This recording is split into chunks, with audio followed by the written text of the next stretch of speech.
పెళ్లితో ఎవరికైనా కొత్త బంధాలు వస్తాయి. కానీ ఆయన మా పెళ్లితో ఉన్న బంధాలు కూడా వదులుకున్నారు. తాళి కోసం ఆడపిల్ల తన సొంత వాళ్ళకి దూరం అవ్వాల్సి వస్తుంది. కానీ నా తాళి కోసం మా ఆయన తన వాళ్ళకి దూరం అయ్యారు.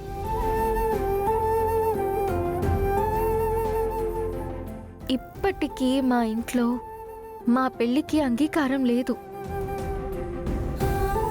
కానీ ఆయన నా కోసం నిలబడ్డారు. ఇంట్లో తన సొంత వాళ్లతో బయట పరిస్థితులతో పోరాడుతున్నారు. నేను బిడ్డను మోస్తే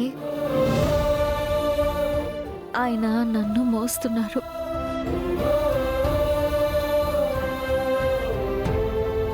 నా గురించి నాకంటే ఆయన ఎక్కువగా ఆలోచిస్తారు. నా బిడ్డపై నాకంటే ఆయన ఎక్కువ బాధ్యత తీసుకున్నారు. సంపాదించడం మాత్రమే మగవాళ్ల పని.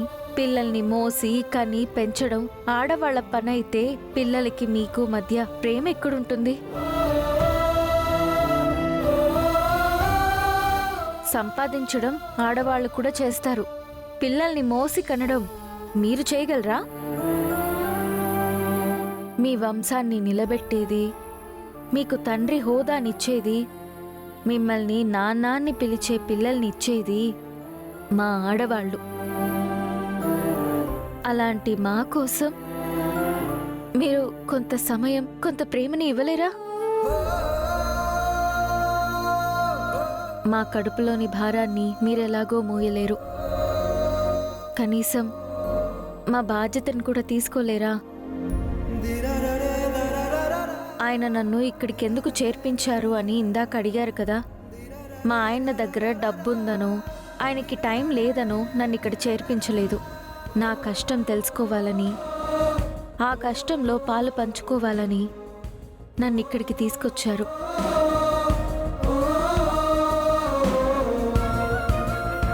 తనని నవమాసాలు మోసి కని పెంచిన తన కన్న తల్లిని నాలో చూసుకోవడానికి నన్ను ఇక్కడికి తీసుకొచ్చారు.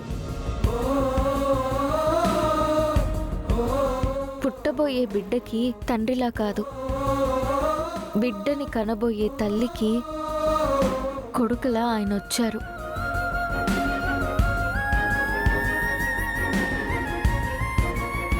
ఆయనను చూస్తే నాకెంతో గొప్పగా, చాలా సంతోషంగా అనిపిస్తుంది.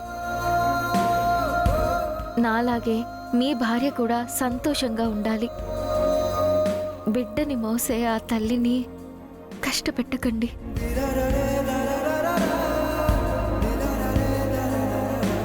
తన పురిటి నొప్పుల్ని కూడా సంతోషంగా స్వీకరించేలా చెయ్యండి. అదే మీరు తీసుకునే అతిపెద్ద బాధ్యత.